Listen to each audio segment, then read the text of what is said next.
오늘은 두려우신 하나님 앞으로 나오십시오라는 제목으로 함께 말씀을 나누도록 하겠습니다. 생각보다 빠른 시일에 사울의 리더십이 시험대에 올랐습니다. 이스라엘의 대적 암몬이 형제인 길르앗 야베스를 치려했기 때문입니다. 사울과 이스라엘에게 닥친 위기는 파국으로 치달아 갔을까, 아님 전화위복의 기회로 변했을까? 오늘 말씀을 살펴보면서 우리 인생 가운데 감당할 수 없는 위기가 몰아칠 때 어떻게 극복할 수 있는지 그걸 좀 배우고 하나님 앞에 거룩한 방향을 잡는 그런 복된 시간이 되길 주님의 이름으로 축원합니다. 1절과 2절 한번 보시기 바랍니다. 암몬 사람 나하스가 올라와서 길르앗 야베스에 맞서 진침해 야베스 모든 사람들이 나하스에게 이르되 우리와 언약하자, 그리하면 우리가 너를 섬기리라 하니, 암몬 사람 나하스가 그들에게 이르되 내가 너희 오른 눈을 다 빼야 너희와 언약하리라. 내가 온 이스라엘을 이같이 모욕하리라. 여러분, 암몬은 이스라엘의 오랜 대적입니다. 지금도 이스라엘과 이란이 으르렁거리죠. 하마스, 헤즈볼라 해서. 근데 이제 전면전까지는 가지 않잖아요. 지금 딱 전면전까지는 가지 않아요. 전쟁은 예나 지금이나 아무렇게나 일으키는 것이 아닙니다. 지금도 북한에서 으르렁거리죠. 하겠다 하고. 생사가 달린 문제이기 때문에 고도의 정보력, 아주 치밀한 어떤 수싸움, 준비 끝에 확신이 설 때 그때 전면전이 시작되는 거예요. 그러기 전까지는 서로에게 난타전만 하는 거죠. 이스라엘의 역사학자 요세푸스는 암몬은 오랜 세월에 걸쳐서, 지금 길르앗 야베스는 요단강 동편에 있는 지파입니다. 거기 있는 사람들을 조직적으로 제거해 나갔다고 합니다. 지금도 이스라엘 보면 조직적으로 제거하잖아요. 그런 것처럼 이제 밑작업을 하는 겁니다. 길르앗 야베스를 칠 작업을 아주 오랜 세월 동안 준비를 한 거죠. 과거 길르앗 야베스가 공격당할 때가 있었습니다. 그때 이스라엘 지파에게 우리 좀 도와달라고 SOS를 쳤는데 이스라엘 지파가 안 도와줘요. 또 한 번은 이스라엘 지파가 공격을 당할 때 길르앗 야베스에게 도와달라고 하는데 그때 또 길르앗 야베스가 도와주질 않습니다. 앙숙은 아닌데 또 그렇다고 긴밀한 관계는 아니었다라는 거죠. 암몬은, 나하스는 이런 이스라엘 역사도 다 알고 있었던 겁니다. 그래서 오랜 시간을 공들여서 길르앗 야베스를 완전히 쓸어버리려고 아주 오랜 시간 준비하고 이렇게 들어온 거예요. 엄청난 대군을 이끌고 나하스가 길르앗 야베스로 딱 올라왔을 때 여러분 1절 보면 그냥 딱 봐도 이게 승산이 없는 거예요. 그러니까 바로 꼬리를 내립니다. 장로들이. 그래서 우리 화친하자 이럽니다. 1절 보면 우리와 언약하자, 그리하면 우리가 너를 섬기리라. 이 말은 우리와 평화 조약을 맺자, 그리하면 우리가 너희에게 예속돼서 조공을 바치리라, 이렇게 하는 얘기입니다. 조공 바치겠다. 길르앗 암몬 편에서는 나쁘지 않은 제안입니다. 그러나 암몬 사람 나하스는 이 정도로 만족할 인물이 아니었습니다. 그럴 거면 시작도 안 했죠.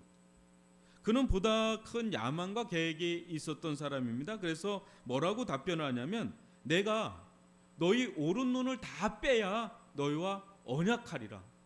내가 온 이스라엘을 이같이 모욕하리라. 이게 무슨 말일까요? 오른 눈을 다 빼야 언약한다. 이게 무슨 말일까? 여러분, 당시에 이제 전쟁을 하면 방패가 있고 이쪽에 칼이 있잖아요. 그러니까 방패를 왼쪽에 잡죠. 그러니까 방패를 왼쪽에 딱 잡으면 이제 왼쪽 눈이 가려지는 거예요. 그럼 방패를 하고 어느 눈으로 이렇게 보는 거냐면 이제 오른쪽 눈으로 살짝 보면서 공격할까 말까 하는 겁니다. 그러니까 전쟁이 있어도 왼쪽 눈은 그렇게 중요하지 않은 거예요. 방패를 잡았기 때문에. 근데 오른쪽 눈이 살아 있어야 되는데 지금 나하스는 어느 쪽 눈을 빼라고요? 오른쪽 눈을 빼라는 거예요. 그 전쟁할 수 있는 동력을 다 끊어놓는 거죠. 그럼 양쪽 눈 다 빼지 왜 이쪽 눈은 또 살려놓냐? 왼쪽 눈 왜 살려놨을까요? 왜 왼쪽 눈 다 빼버리지 왜 이쪽은 살리고 이쪽은 죽이고, 이쪽 눈 한쪽 눈을 살려놔야 농사 짓잖아요. 조공 바치잖아요. 그러니까 뭐예요? 죽이는 것보다 더 고통스러운 거죠. 평생 노예로 부려먹으면서 빼먹을 거 다 빼먹으려고 하는 그 속셈이 이 안에 있는 겁니다. 그냥 고통이 아닌 거죠. 이 전쟁이라는 게 그런 거. 아주 전쟁은 인간의 악의 끝이에요. 그래서 여러분, 내가 온 이스라엘을 이같이 모욕하리라, 이 말은 암몬의 나하스는 야망이 있는 사람이에요. 길르한 야베스만으로는 배가 안 부른 사람이에요. 온 이스라엘을 다 이렇게 만들고 싶은 그 야망이 있는 사람. 그래서 철저하게 준비를 한 사람입니다. 오랜 세월을 공들여서. 답이 없어요. 답이 없어요. 길르한 야베스 편에서 보자면 이 상황은 완전 사면초가입니다. 테러도 출구도 없는 완전 진퇴양난.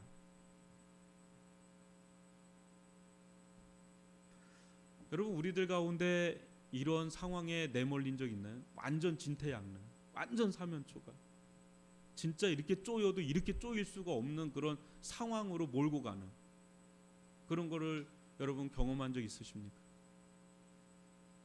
사람이 감당할 수 없는 위기에 내몰리면 제일 먼저 기도하지 않습니다. 기도할 것 같죠? 기도하지 않아요. 여러분. 인간적인 머리로 쥐어짤 수 있는 한 이 방법 저 방법, 방법이란 방법 다 동원합니다. 어떻게 하든지 이거 해결해야 되니까. 그래도 안 될 것 같으면 이제 절망하죠. 낙심하고 낭망하고 자포자기 쫙 해서 힘 쫙 빠지죠. 뭐 안 되니까요. 그러다 믿음이 있는 사람은 마지막 동아줄을 잡듯 잡는 것이 기도줄이에요. 여러분, 그만큼 생사를 건 기도가 어려운 겁니다. 우리 기도한다는 거 다 아는데 기도 그렇게 쉬운 게 아니에요, 여러분.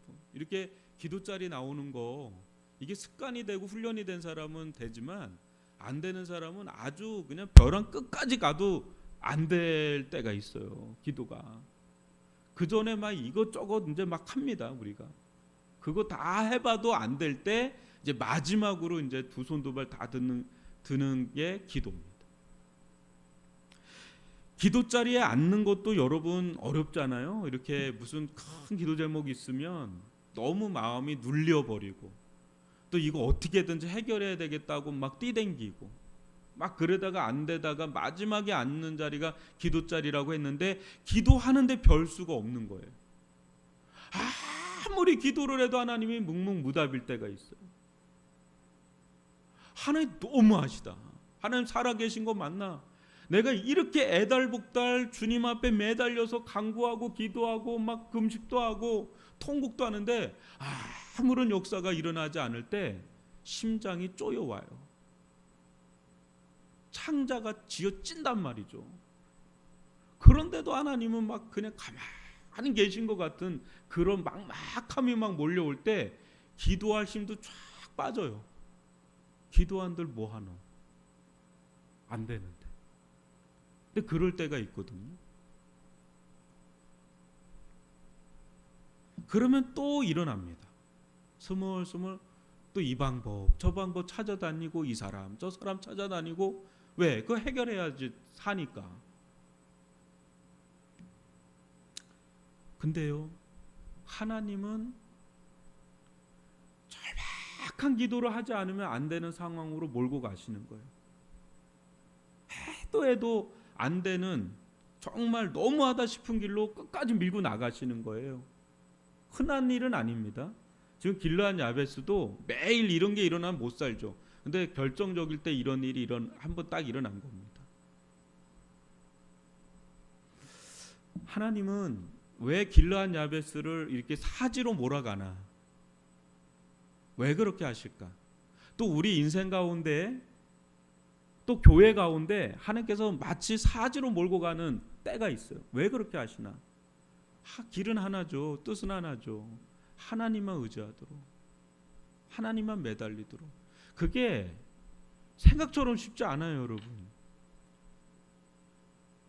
그 과정들을 다 겪고 막바지까지 갈 때 진짜 절박하게 하나님만 부여잡게 되는 환경과 상황 속에 내몰릴 때, 그때 그런 절규가 나올 정도의 기도가 나가요. 여러분 한번 잡으세요. 이 일로 길르앗 야베스 사람들이 어떻게 했는지 3절과 4절입니다. 야베스 장로들이 그에게 이르되 우리에게 이레 동안 말미를 주어 우리가 이스라엘 온 지역에 전령들을 보내게 하라. 만일 우리를 구원할 자가 없으면 내게 나아가리라 하니라. 이에 전령들이 사울이 사는 기브아에 이르러 이 말을 백성에게 전하며 뭐라 그럽니까? 모든 백성이 소리를 높여 울더니.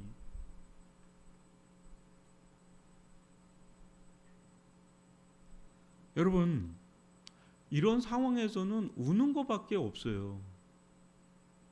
지금 길르앗 야베스는 아무런 능력이 없습니다.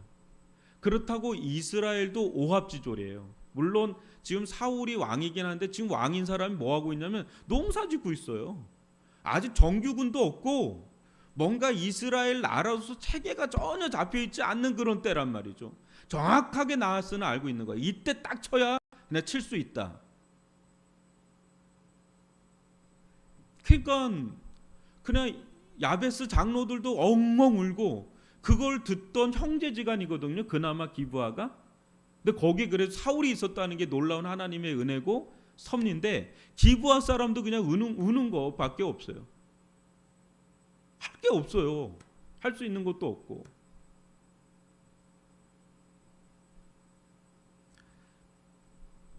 나하스가 요때 좀 방심합니다. 요거 일의 말미를 달라고 그러는데 그냥 쳤어야 되거든요. 나하스 편에선.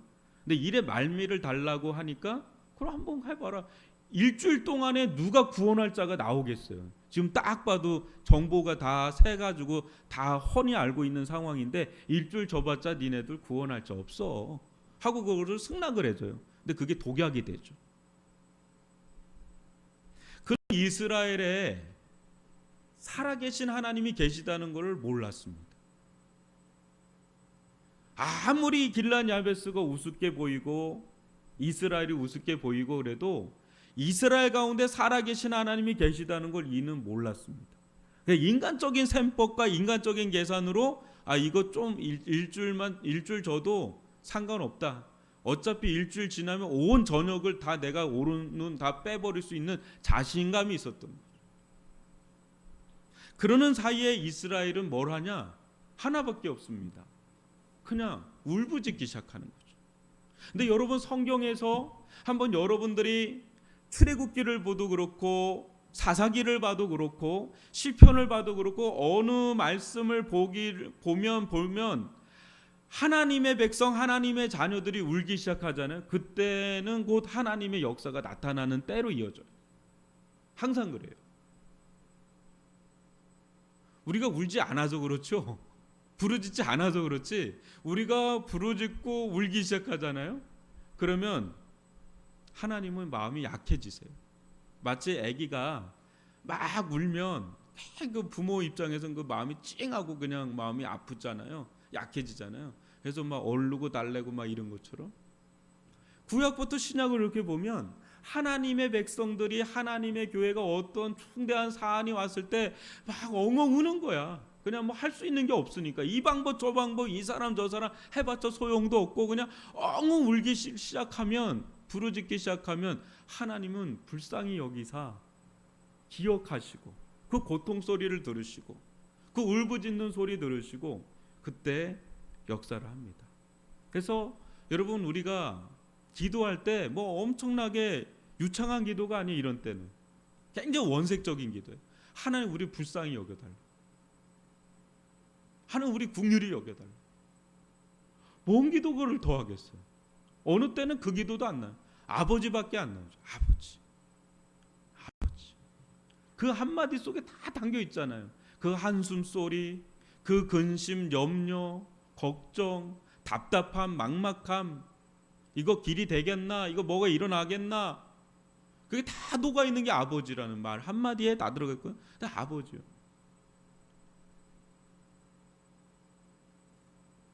하나님께 엎드린 자, 하나님께 두 손 두 발 다 들고 항복한 자, 애간장을 녹이는 심정으로 하나님 앞에 나아가는 자들의 그 울음소리를 뚝끝이게 할 분은 오직 하나님밖에 없는 줄 믿습니다. 지금 이들은 울부짖는 것밖에 없어요.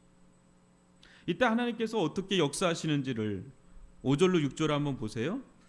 마침 사울이 밭에서 소를 몰고 오다가 이르되 백성이 무슨 일로 우느냐 하니 그들이 야베스 사람의 말을 전하니라. 사울이 이 말을 들을 때 하나님의 영에게 크게 감동되매 그의 노가 크게 일어나 한 겨레의 소를 잡아 각을 뜨고 전령들의 손으로 그것을 이스라엘 모든 지역에 두루 보내어 이르되 누군지 나와서 사울과 사무엘을 따르지 아니하면 그의 소들도 이와 같이 하리라 하였더니 여호와의 두려움이 백성에게 임하매 그들이 한 사람같이 나온지라.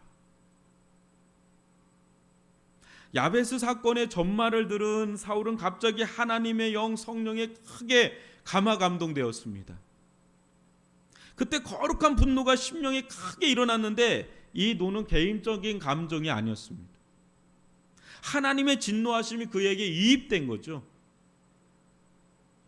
이제 큰일 난 겁니다. 이제는 상황이 역전이에요. 반전입니다. 뭐냐면 이제 암몬 사람 나하스는 이스라엘이 아니라 누구의 신기를 건드린 거냐면 하나님의 신기를 건드린 꼴이 돼버렸어요. 잠자는 자의 코토를 건드린 꼴이 된 거죠. 하나님은 이제 사자처럼 일어나서 하나님이 울부짖기 시작한 거예요. 그 하나님의 울부짖음의 노가 지금 누구에게 그대로 들어갔냐면 바로 사울에게 임한 겁니다. 하나님의 영으로 그에게 들어간 겁니다. 이제 이 싸움은 이스라엘과 암몬의 싸움이 아닙니다. 하나님과 암몬의 싸움으로 이게 확정된 거예요. 이 싸움. 암몬은 이스라엘이 누군지도 알았고 또 이스라엘의 하나님이 누군지도 알았던 자들입니다. 그런 이스라엘을 모욕하고 또 죽이려고 한 것은 하나님을 모욕하고 하나님을 이 세상에서 완전히 사라지게 할 심산으로 공격을 한 거죠. 영적인 전쟁이에요. 딱 보면 그냥 인간적인 어떤 싸움 같은데 이 안에 들어가면 하나님과의 영적인 전쟁이 들어간 거죠. 하나님은 그런 암몬을 세상에서 아예 흔적조차 없이 사라지게 하셨습니다. 여러분 에스겔서를 보면 에돔에 대해서 암몬에 대해서 수많은 족속에 대해서 하나님을 대적한 족속을 다 멸하리라 했는데 결국은 역사 가운데 없어요. 하나님의 예언의 말씀 다 성취가 됩니다. 하나님을 대적하고 일어난 족속치고 남아있는 족속이 없습니다. 무서운 거죠. 하나님의 말씀을 1.1획도 이루어지지 않은 게 하나도 없어요. 지나고 보면 정말 놀라울 정도. 암몬 족속은 끝납니다. 나중에. 하나님은 오늘날에도 교회를 대적하는 악한 세력을 가만히 내버려 두지 않습니다. 잠잠한 것 같고 미동조차 하지 않는 것처럼 보여도 하나님은 때가 되면 일어나십니다. 일어나시면 그냥 앉으시지는 않습니다. 하나님께서 일어나기까지는 오래 걸리지만 오래 참는다는 것을 이용해서 마치 없는 것처럼 행동하면 큰일 납니다. 우리가 가장 두려워할 시간은 언제인지 아십니까? 하나님 마치 안에 계신 것 같을 때를 가장 두려워해야 됩니다. 그때 우리는 경고망동하게 행동할 수 있는데 하나님은 다 계수하고 계십니다. 때가 차 하나님께서 역사하기 시작하면 한순간에도 흔적조차 없이 하실 수 있는 분이 우리 하나님이세요. 근데 대신 오래 참으시죠. 근데 오래 참으니까 그냥 해도 되는가 보다 하는데 아니에요. 하나님의 두려움이 엄습할 때 제 아무리 오합지졸 이 모레알 같은 자들이라도 한 사람처럼 되어버립니다. 충분히 이스라엘이 한 사람만 되면 충분히 암몬 이길 수 있다는 거죠. 암몬 사람이 두려운 것이 아니라 하나님이 두렵기 시작할 때 이스라엘은 질서가 잡히고 하나가 되었습니다. 암몬이 중요한 게 아닙니다. 하나님의 두려우심에 사로잡힐 때 이스라엘은 여호와의 군대가 됩니다. 교회도 마찬가지입니다. 교회가 하나 되는 것은 사람의 힘으로 되는 게 아니죠. 하나님도 두렵지 않고 하나님의 말씀도 두렵지 않을 때 나타나는 형상은 방자함입니다. 함부로 말해도 함부로 행동해도 무슨 일을 어떻게든 아무런 일도 일어나지 않을 때 방자에 행하게 됩니다. 그러면 그럴수록 하나님 교회에서 얼굴을 가리십니다. 그러나 때가 되면 다른 얼굴로 나타나십니다. 어느 목사님께서 이런 이야기를 하셨어요. 어느 한 교회에서 자기 고등학교 때 있었던 교회인데 꽤나 영향력 있는 분이 교회 성찬식을 진행하는데 목사님과 성도들 보는 앞에서 그냥 성찬 그 귀로 확 내동댕이 치는 일이 일어난 거예요. 그때 이 목사님이 고등학생이었는데 그 성가대석에 이렇게 앉아 있었는데 너무 충격을 받은 거예요. 그 성찬기를 그냥 패대기를 쳐버리니까. 근데 더 충격을 받은 거는 아무도 그분을 제지하는 분이 없는 거에 더 충격을 받았다는 거예요. 그만큼 그분의 영향력이 너무 컸던 거예요. 교회에. 아무도 뭐라고 할 수 없는 그런 사람이라는 거죠. 그러니까 목사님이 다음 주에 다시 성찬식을 하겠습니다 하고 마무리를 하고 끝났대요. 근데 마음이 두렵대요. 다음 주에 또 그러면 어떡할까. 너무너무 마음이 두렵고 기도가 돼요. 한 주간 또. 한 주가 딱 지났는데 아니나 다를까 또 그분이 저기서 벌떡 일어나도 앞으로 저벅저벅 걸어오더래요. 그때는 또 그 일이 일어날까 봐 자기는 안에 이게 성령이 계신 못 견뎌가지고 고등학생인데 확 가가지고 그분 그 팔을 하나 꽉 잡았는데 힘이 얼마나 좋은지 자기 질질 끌려가더래요. 근데 또 한 분의 벙어리 형이 있었는데 그 교회에 그 벙어리 형이 쫓아나가지고 하면서 이렇게 붙잡았다는 거예요. 옆으로 양쪽으로 이렇게 하면서. 그래서 그분을 이제는 저지를 한 거예요. 그래서 이제 잘 이렇게 성찬식을 간신히 마치고 이제 마쳤는데 그분이 딱 와가지고 그 고등학생이었던 이 목사님 막 혼을 내키면서 니까 이게 뭔데 내 길을 막냐고 하면서 막 야단치면 앞으로도 이 교회 발도 붙이지 마라 해가지고 쫓아낸 거예요. 너무 상처를 받아가지고 이분이 그 교회를 나오게 된 거예요. 근데 나중에 이제 목사가 돼서 이제 훌륭한 목사는 됐습니다. 제가 얘기하면 다 아는 목사님이에요.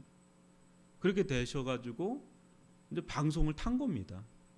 그 왜 다니엘 세일에 거기 간증자로 이제 서가지고 했는데 그거를 이제 들었던 어떤 분이 전화가 온 거예요. 예전에 그 교회 집사님이셨던.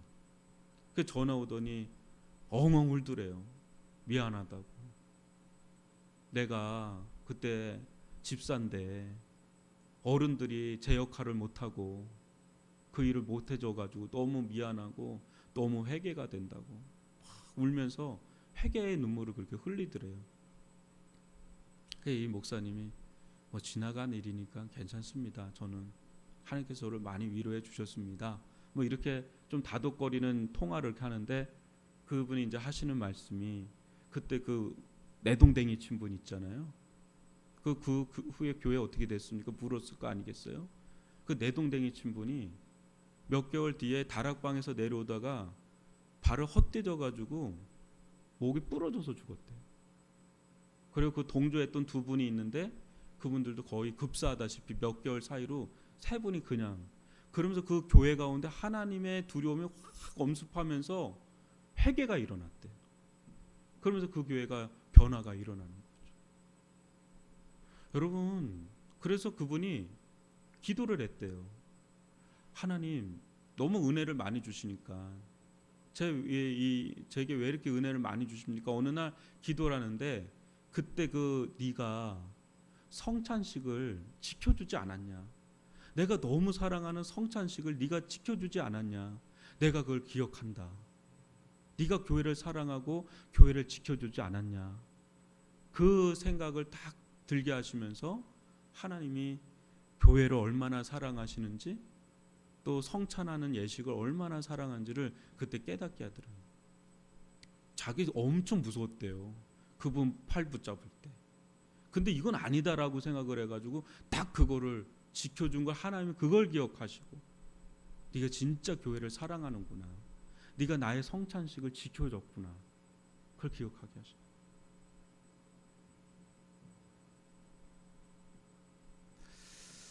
여러분, 세상도 교회도 여러분 가정도 하나님께서 그 위엄과 영광과 존귀를 드러내기 시작할 때 벌벌 떨면서 그 앞에 엎드릴 수밖에 없습니다. 여러분 근데 한번 생각을 해볼까요?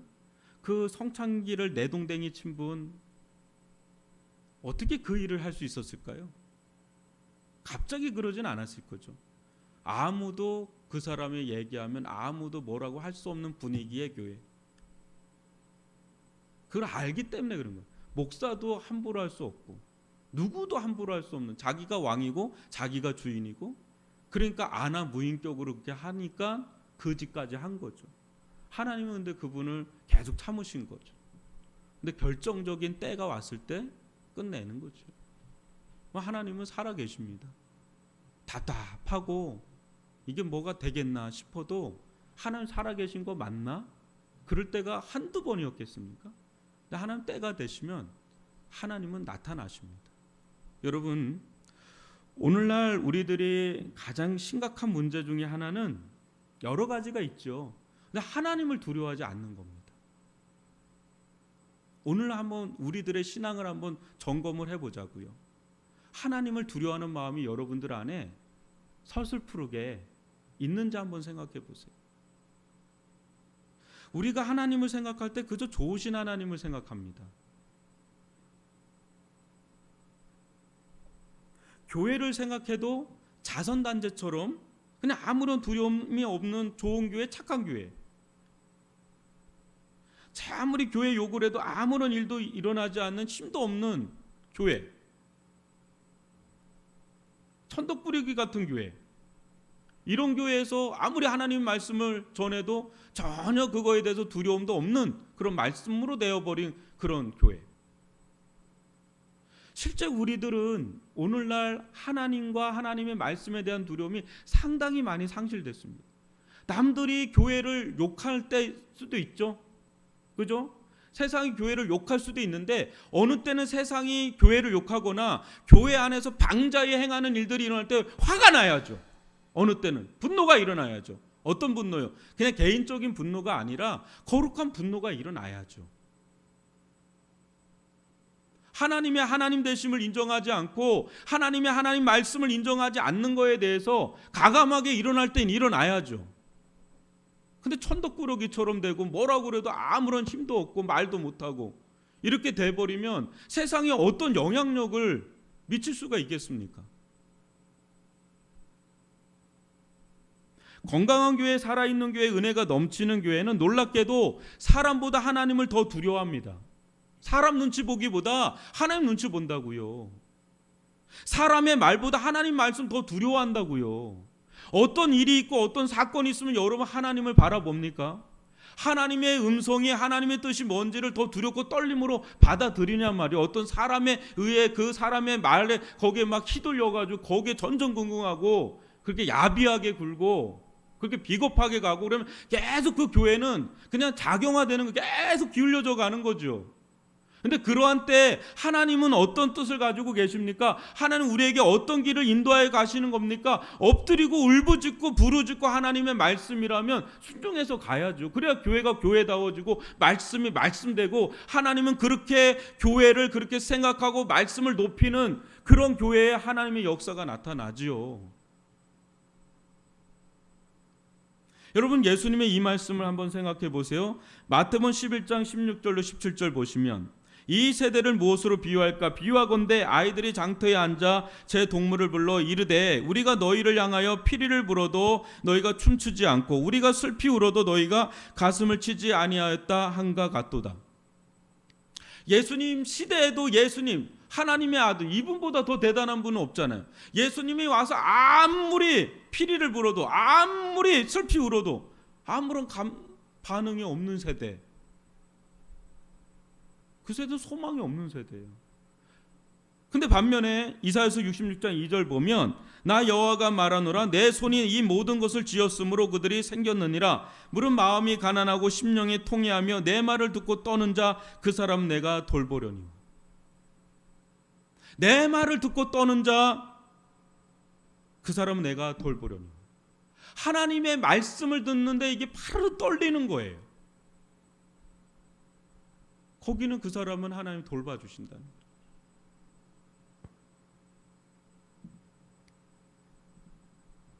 여러분, 우리가 진정 무엇을 두려워하고 있는가를 한번 점검해 보면 좋을 것 같습니다. 무엇을 두려워하고 있나? 하나님과 하나님의 말씀을 두려워하는가? 아니면 다른 무엇을 더 두려워하는가? 저는 여러분 모두 하나님을 진정으로 두려워하기를 주님의 이름으로 축복합니다. 하나님께서 역사하기 시작하니까 33만 명이라는 대군이 갑자기 조성이 돼요. 놀라운 거죠. 그래서 파죽지세로 그냥 암몬 자손을 그냥 쓸어버려요. 원래 게임이 안 되거든요. 근데 일주일 만에 이게 끝나버립니다. 지금도 하나님을 기억하고 하나님 앞에 두렵고 떨림으로 나오는 자들, 이미 하나님의 위엄과 어미하심에 압도된 자들은 한 마음 한 뜻 한 성령 안에서 일사불란하게 하나님 앞에 나옵니다. 그때 하나님은 모래알 같은 이들이 아닌, 역량이나 능력은 모자랄지는 몰라도요, 이 모래알 같은 자들을 하나로 묶어가지고 하나님의 군대로 삼아서 한순간에도 일을 해결할 수 있는 분이 우리 하나님이십니다. 뭐가 우리에게 정말 필요하고, 뭐가 우리에게 정말 기대해야 되고, 무엇을 우리는 기도해야 될까? 하나님, 이곳 가운데 하나님 임재해 주시고 우리에게 두신 하나님의 뜻을 보여주시고, 우리들 한 마음과 한 뜻이 되면 아무리 연약해 보이는 교회라 할지라도, 한국 교회가 많이 위축되어 있다 할지라도 하나님의 두려우심의 영광이, 하나님의 임재가 임하면 언제든지 우리들 앞에 있는 태산과 같은 문제들을 너끈하게 해결할 수 있을 줄 믿습니다. 10월 27일 날 100만 명을 지금 강화문에 모이고자 하고 있어요. 온라인으로는 100만 명, 한 200만 명. 어떻게 될지는 몰라요. 근데 왜 그렇게 하는지는 이제 건강보험에서 동성애 부부를 인정해 주는 그런 어떤 사례가 나오면서 이건 심각한 어떤 사례가 돼서 이게 1, 2년 이후면 차별금지법으로 통과하는 게 보통 나라들의 전례였기 때문에 지금 급하게 이걸 모아준 거예요. 모래알 같던 한국교회죠. 왜냐하면 교단도 다르고 교파주의, 또 개교회주의잖아요. 저희가 천주교는 하나입니다. 그러나 우리는 다 지교회 위주잖아요. 모래알 같아요. 근데 이런 때 하나님의 두려움을 우리가 알아요. 이 법이 통과가 될 때 우리 아이들에게 공식적으로 어떤 교육이 들어가고, 또 앞으로 이것이 법적인 접촉이 일어날 때 어떤 일들이 일어나고, 하나님의 진리의 말씀이 어떻게 훼손이 될 거를 우리가 미리 예측한다면 엄청 두려운 시대에 놓여 있는, 하나님, 세상이 두려운 게 아니라 하나님이 두려운 시대에 놓여 있게 되는 길목에 있는 거죠. 이런 때 우리가 한 마음으로 모이게 될 때 하나님 모이게 하시겠죠. 근데 거기서 우리가 한 마음과 한 뜻과 한 성령 안에서 하나님 진리가 진리되게 하여 주시고, 창조의 질서가 회복이 되게 도와주시고, 그로 말미암아 구원의 역사가 방해를 받지 않고 교회가 진리의 말씀을 담대히 전할 수 있고, 우리 아이들이 성적인 정체성에 대한 혼란함을 경험하지 않고, 남자는 남자로서 여자는 여자로서의 창조의 질서를 따라서 우리 아이들이 바르게 자라갈 수 있는 그런 조국 땅이 되게 해달라는 그런 일련의 기도를 우리가 주님 앞에 아뢰며 나아갈 때, 하나님은 약해 보이고 늘 지탄의 대상이 되고, 매스컴을 따라서나 드라마를 따라서나 영화를 따라서나 아주 조롱거리의 단골 소재가 된 교회가 얼마든지 하나님의 두려움 속에 하나가 되어서 세상을 승리하고 이길 수 있는 그런 승리하는 교회가 될 줄 믿습니다. 지금 우리들 가운데는 지금 이스라엘 백성은 암몬이 중요한 것 같았는데, 알고 보면 하나님과의 관계가 더 중요함을 알게 되죠. 하나님의 두려우심이 회복이 되니까 그렇게 오합지졸이었던 게 하나가 돼서 일사불란하게 사울과 사무엘을 중심으로 한 마음이 돼서 나아가니까 그냥 끝나버리는 거예요. 오늘날 우리가 영적인 분별력 가져야 되잖아요. 사탄은 자꾸 분열시키고 자꾸 마음을 나뉘게 하고 하나님의 뜻이 아닌 다른 인간적인 방법, 세상적인 방법으로 막 치고 파고 이렇게 나아가는데 그렇게 가면 안 되잖아요. 하나님을 중심으로, 하나님의 말씀을 중심으로 세우신 하나님의 사람 종을 중심으로 하나가 될 때 거기서 사단의 진영을 오히려 깨부시고 세상의 진영을 이기고 복음의 나팔수가 될 수 있는, 복음의 전초기지가 될 수 있는 거 아니겠습니까?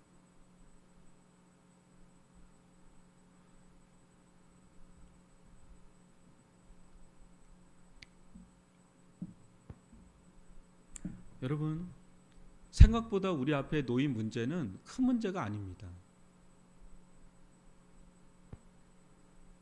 하나님을 찾아야 됩니다. 하나님을 구해야 됩니다. 하나님께 나아가야 됩니다. 그리고 하나님을 두려워해야 합니다. 하나님을 두려워하는 나의 이 마음 가운데 하나님을 두려워하는 마음이 없다면 엄청난 경고등이 켜진 거예요. 저도 그렇고 여러분도 그렇고. 우리 교회가 지금 하나님의 뜻을 따라가고 있는지, 하나님이 우리 교회의 중심이 되고 있는지에 대해서 우리가 분별하지 않으면 우리 굉장히 위험한 지경 들어갑니다. 근데 어떤 상황이 와도 하나님 중심이 되고 하나님의 말씀을 우리가 지켜서 따라간다면 어떤 암몽 같은 대적이 일어나도 그건 그렇게 큰 문제가 되지 않을 수 있어요. 하나님은 사자처럼 일어나시니까. 하나님께 울부짖기 시작합니다. 하나님을 구하기 시작합니다. 우리 힘이 아닌 하나님의 능력으로 충분히 이길 수 있는 것이 교회입니다. 하나님께서 여러분들의 삶 속에, 여러분들의 가정 가운데 답답하고 막연하고 또 막막한 그런 일 가운데 하나님께서 함께 하시면 순식간에 그런 일들은 제압돼 버리는, 또 교회 가운데 또 세상으로 또 밀려 들어오는 거센 풍파 가운데도 하나님이 임재하시고 하나님의 두려우심이 우리들뿐 아니라 세상을 두렵게 하기 시작할 때 세상은 제압돼 버리는 그런 일들 일어날 줄 믿습니다.